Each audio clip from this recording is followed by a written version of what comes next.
Finally CPF result आने के बाद सबसे ज्यादा बेसब्री से इंतजार होता है DAF form, that mean detailed application form का। और हर कैंडिडेट जो सीएपीएफ का एग्जाम क्वालिफाई करता है उसको ये फॉर्म फिल करना अनिवार्यता होती है, क्योंकि इसी के आधार पे आपके पर्सनल इंटरव्यू को कंडक्ट किया जाता है। तो इसकी डिटेलिंग को बहुत बारीकी से और अच्छे से ध्यान रखना है। तो मेरे जितने भी सीएपीएफ क्वालिफाइड कैंडिडेट हैं, सबसे पहले बहुत बहुत कांग्रेचुलेशन आपको। और फाइनली आपका फॉर्म फिलिंग डीएएफ मतलब डिटेल एप्लीकेशन फॉर्म आ चुका है। आइए एक बार बेसिक फॉर्मेट डिस्कस कर लेते हैं, किन किन बातों का कैसे डिटेलिंग का हमें ख्याल रखना है।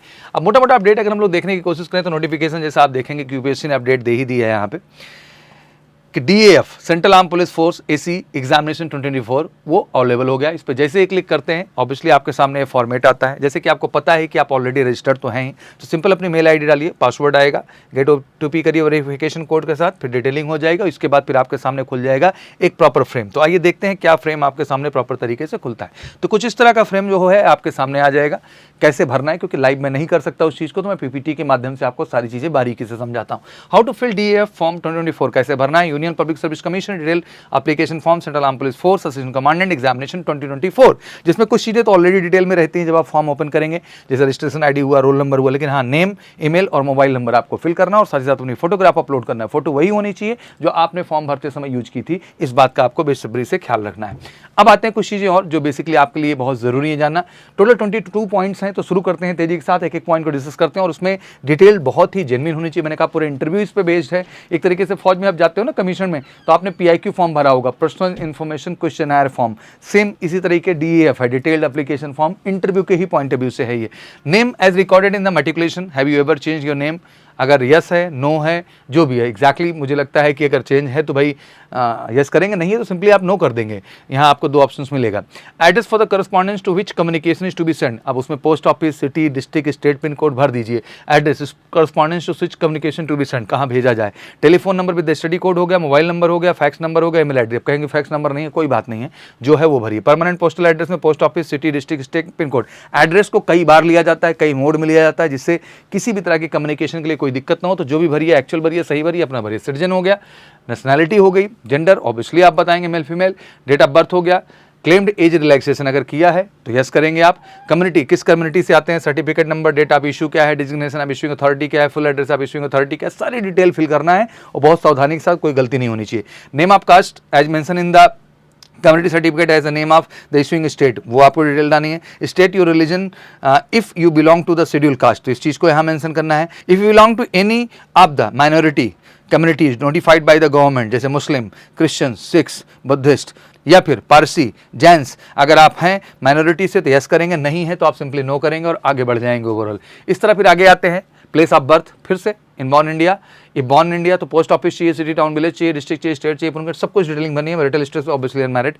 What language including Indian language can you read, right, speak and give particular and state the examination passes if for each. ध्यान रखिए, रीड ओनली कौन सी लैंग्वेज पढ़ते हो केवल, स्पीक ओनली जो लैंग्वेज आप केवल बोलते हो, रीड एंड स्पीक वो लैंग्वेज जो आप पढ़ भी लेते हो, बोल भी लेते हो। तो ध्यान रखना हिंदी इंग्लिश जो भी है उस हिसाब से आप इसको यहाँ फिल करेंगे। फिर आता है forces for which you wish to consider the order of preferences. तो भाई पहले से था, मैंने हटा दिया, अब आप देख लो कि आपका ऑर्डर क्या है। BSF, CRPF, CISF, ITBP, SSB है, या फिर सीआरपीएफ, सीआईएसएफ, आईटीबीपी, बीएसएफ और एसएसबी है। वो आप 1 2 3 4 करके इसको चुन लेना प्रॉपर तरीके से। Do you possess the prescribed educational qualification by rule 6 for the rules of the examination, please upload a copy of the certificate if answer is yes। ध्यान रखना, do you possess the prescribed educational qualification, जो भी है yes करना है। Certificate number, date of issue, designation of issuing authority and full, मतलब अपना qualification पूरा यहाँ ऐड करना है। Do you have any educational qualification obtained from the foreign institution, अगर आपने किया हुआ है कुछ तो yes करेंगे, नहीं है तो भाई नो ही रहना, उसमें कोई बात ही नहीं है। फिर आता है एजुकेशन क्वालिफिकेशन, पूरी डिटेल मांगेगा। 10th का क्लास, डिवीजन, ग्रेड क्या रहा, परसेंटेज क्या रहा, सीजीपीए स्कोर है तो वो क्या है, ईयर ऑफ पासिंग क्या है, सब्जेक्ट्स क्या रहे, name of school and institutions क्या है, name of board and universities क्या है। ये 10th 12th ग्रेजुएशन तीनों में ही आपको बताना पड़ेगा। अगर एनसीसी आपके पास बी और सी सर्टिफिकेट है तो यस करेंगे, नहीं है तो नो करेंगे। Are you an ex serviceman, yes है तो यस करेंगे, नहीं तो नो करेंगे।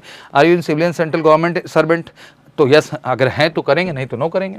फिर आता है where you employed, were you ever employed, are you in government, public, enterprise other, अगर हैं तो आप मेंशन करिए, सपोर्टिंग जाएगी, नहीं तो कोई जरूरत नहीं है। Have you been self employed, अगर आप सेल्फ एम्प्लॉयड हैं इसको ही मेंशन करिए कि हाँ आप सेल्फ एम्प्लॉयड हैं। Name of the father, name of mother, nationality of father, nationality of mother, father profession, mother profession. If you father in a service the post held by him If he retired, indicate the post held by him at the time of his retirement. If your mother is in service, the post held by her. If retired, indicate the post held by her at the time of the her retirement. Annual income of your father, ITR file हो रहा है. Annual income of your mother, ITR file हो रहा है. तो नहीं हो रहा है तो ऑब्वियसली बिलो होगा का ITR, क्योंकि जितना गवर्नमेंट मानक है अगर उतना भी आपकी इनकम नहीं है तो ITR फाइल करना कोई कंपल्सन नहीं है. ITR फाइलिंग तो एक भाई लीगल प्रोसेस है, सबको करना ही चाहिए और आज के टाइम में मुझे लगता है सब करते भी हैं. तो आप एनुअल इनकम जरूर यहाँ डिफाइन करिए.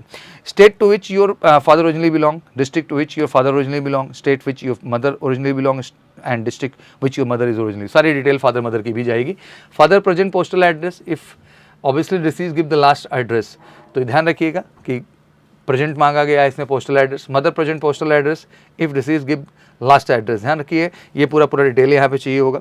Weather you family own or possess of any following assets, जैसे 5 एकड़ of agriculture land and above, उससे ज़्यादा residential flat of 1000 square feet and above, residential flat of 100 square feet and above in the notified municipalities, residential plot of 200 square yard and above in area other than the notified municipalities. अगर ये आपकी शर्तें हैं तो yes है, नहीं है तो नो हो जाएगा. फिर आता है स्टेट आप डोमिसाइल जहाँ से हैं आप, मदर टंग क्या है आपकी, whether you have ever applied for the UPSC examination recruitment, कभी किया हो आपने तो बिल्कुल आप इसमें मेंशन कर सकते हैं yes. Have you ever been जो है debarred by the any public service commission, staff selection commission from any of their examination selection, तो वो भी आप यहाँ मेंशन करेंगे. ज़्यादातर कैंडिडेट नहीं रहते हैं तो कोई इतना कंपल्सन नहीं है. Please give the particulars of prize, medal, scholarship, ETC that you have been awarded, कुछ मिला हो जिंदगी में. Team game, sports, NCC, hitchhiking, mountaineering कुछ किया हो एक्स्ट्रा कैलकुलर में तो भी मेंशन करो. Position of distinction, leadership held in school and college, कुछ भी लीडरशिप का काम किया हो, कैप्टन बने हो, कुछ भी लीड किया हो. Other extra curricular activity and interest such as hobbies, तो इसको इग्नोर नहीं करना है, भरना है. कुछ ना कुछ इंटरेस्टिंग आप में होगा तभी इंटरव्यूइंग ऑफिसर से आपका कनेक्शन बनेगा, आप इंप्रेस कर पाएंगे और कुछ बेहतर हो पाएगा. How many time have you appeared in the CAPF AC examination held by the UPSC including the current examination held in August 2024, कितनी बार अपीयर हुए. Write the year of the CPF examination including the current examination which you have applied there at, तो आप detail डाल दो. Have you ever accepted allocation to a service post on the basis of CAPF AC examination held in earlier years, yes no जो भी करना है. Photo ID proof में डाल दीजिए अपना. And list of scan copies uploaded bye the candidate, तो भाई मेट्रिकुलेशन का सर्टिफिकेट मांगेंगे डेट ऑफ बर्थ वेरिफिकेशन के लिए. Scan copy of certificate showing is educational qualification, चाहे 12th हो ग्रेजुएशन है, पूरा आपको अपलोड कर देना है यहाँ पे, ठीक है ना. Copy of selected photo ID proof, चाहे वो आधार हो, वोटर का ID card, PAN card, passport, driving licence, कोई भी हो आपके पास ID प्रूफ, उसको आप यहाँ पे क्या करेंगे, इशू कर देंगे. तो ये बेसिकली अपडेट थी. फिर अंत में आता है declaration by the sign by the candidate, declaration to be sign by the candidate. तो ये डिक्लेरेशन आता है, सब पढ़ना होता है बाकायदे, सब कुछ स्टेटमेंट मानना होता है, फिर साइन करके इसका फाइनली क्या हो जाता है, सबमिशन हो जाता है. और फिर इस तरह का एक फॉर्मेट समरी सीट आपके पास आ जाती है. इसमें roll number, name of examination, name हो गया, डेट ऑफ बर्थ हो गया, place birth, if born in India तो postal office, city, town, village, district, state, ये आपके सामने बन के आ जाए. For office use only, date, session and team game क्या क्या है ये भी इसमें आके प्रॉपर मेंशन होके ये सीट आपके सामने सारी डिटेल की जो है वो आ जाएगी आपके सामने, ठीक है ना. आपके सामने भी दिखने लगेगी सारी डिटेलिंग जो आप यहाँ फिल किए हुए हैं पूरे प्रोसेस के दौरान.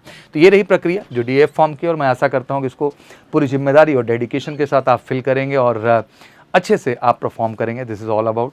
एंड टेक्निकली एक चीज़ और कहना चाहता हूँ कि सेंट्रल आर्म पुलिस फोर्स एक बढ़िया एग्ज़ाम है और मुझे लगता है देश में इसकी एक बेहतर तैयारी की भी आवश्यकता है. और मैं प्राउडली कहता हूँ कि MKC का प्लेटफॉर्म है जो आपको सेंट्रल आर्म पुलिस फोर्स, और ग्रेजुएशन एंट्री में मैं सभी बातें करता हूँ, CDS हो, FCAT हो, CPF हो, ICG, AC हो, TA हो, बट उनमें CAPF एक बेहतर अपॉर्चुनिटी है. और MKC बिल्कुल वचनबद्ध है, एक बेहतर प्रिपरेशन, रिटन से लेके, इंटरव्यू से लेके, फिजिकल से लेके, मेडिकल तक कमिटेड हम आपको तैयारी देते हैं और बिल्कुल फोकस तरीके से. तो अगर आपका भी सपना है सेंट्रल आर्म पुलिस फोर्स में 2025 में होने वाले अगस्त एग्जाम में बेहतर करने का, तो बिल्कुल आप उठाइए बैग और पहुंचिए MKC में कॉल करके 9696330033 पर. One of the best teachers आपको मिलेंगे, बेहतर गाइडेंस मिलेगा, बेहतर टेस्टिंग, बेहतर मटेरियल, और हम प्रॉमिस करते हैं कि आपका बेहतर स्कोर हम लाएंगे जो एग्जैक्टली आपके फाइनल सफलता में आपकी मदद करेगा. बाकी कोई क्वेरीज हो तो कमेंट सेक्शन में जरूर डालिए, वीडियो को शेयर जरूर करिए जिससे ज़्यादा से ज़्यादा CAPF एस्पिरेंट को इसकी डिटेलिंग प्रॉपर ढंग से पता चल सके. Thank you so much. Wish you good luck. जय हिंद, जय भारत.